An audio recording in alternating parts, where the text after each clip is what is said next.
কুমড়োর ছক্কা রেডি। কুমড়োর ছক্কার সঙ্গে আছে ঢেঁড়স ভাজা, পটল ভাজা, বেগুন ভাজা, সঙ্গে চাটনি। আজকে একটু নিরামিষ পদ করেছি।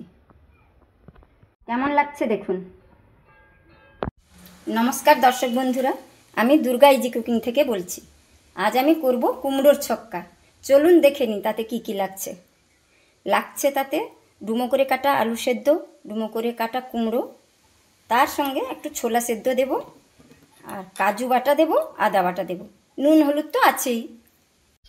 কুমড়োটা কেটে নুন হলুদ মাখিয়ে রেখেছিলাম, সেটা একটু ফ্রাই করে নিই। কড়া গরম হয়ে গেছে।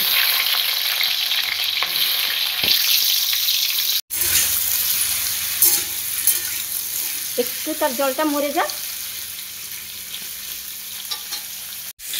এবারে ফ্রাই হয়ে এসছে একটু, ওটা ভালোভাবে হয় না, রসটা মুছতে চায় না। তুলে নিই।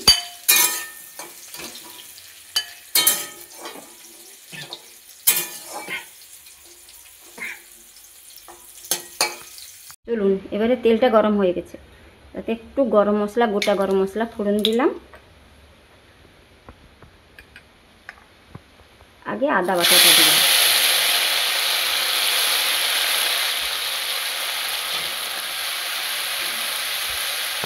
এবারে হলুদ লঙ্কার একটু জলে মাখিয়ে রেখেছিলাম, ওটা দিলাম।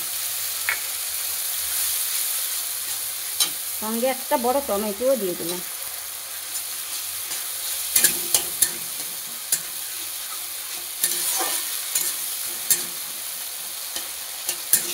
একটু জল দিলাম, মশলা কষাতে একটুখানি জল লাগবে, দিলাম।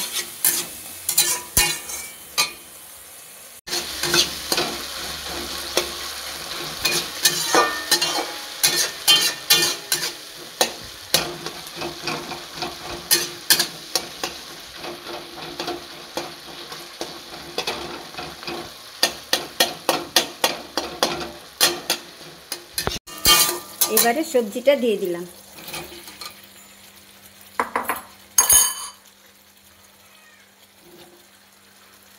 কেটে রাখা সেদ্ধ আলুটা,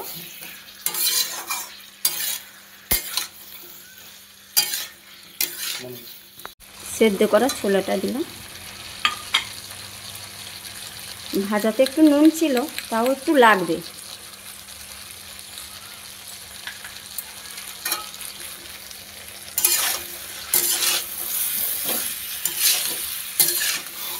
একটু পরিমাণ মতো চিনি দেব, একটু পরিমাণ মতো চিনি দিলাম, কেননা কুমড়োতে একটু চিনি না দিলে টেস্ট আসে না।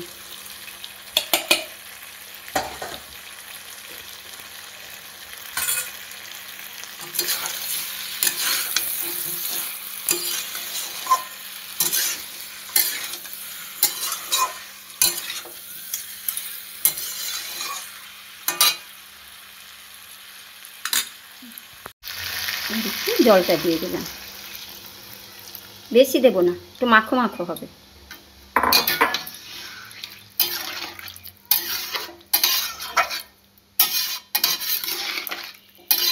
ঢাকা দেব না, ঢাকা দিলে কুমড়োটার বেশি জল বেরিয়ে পড়বে। একটু ফুট এসে যাক। এবার হয়ে গেছে, নামাবো। নামানোর আগে একটু কাজু বাটা, এবার কাজু বাটাটা দিলাম। নামানোর আগে কাজু বাটাটা দিলে কাজুর একটু সেন্ট বেরোয়।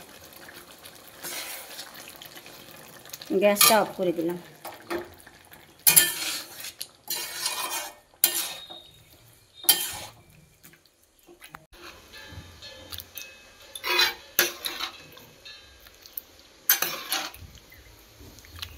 খেতে কিন্তু খুব ভালো লাগবে। কুমড়োর ছক্কার সঙ্গে আছে ঢেঁড়স ভাজা, পটল ভাজা, বেগুন ভাজা, সঙ্গে চাটনি। আজকে একটু নিরামিষ পদ করেছি।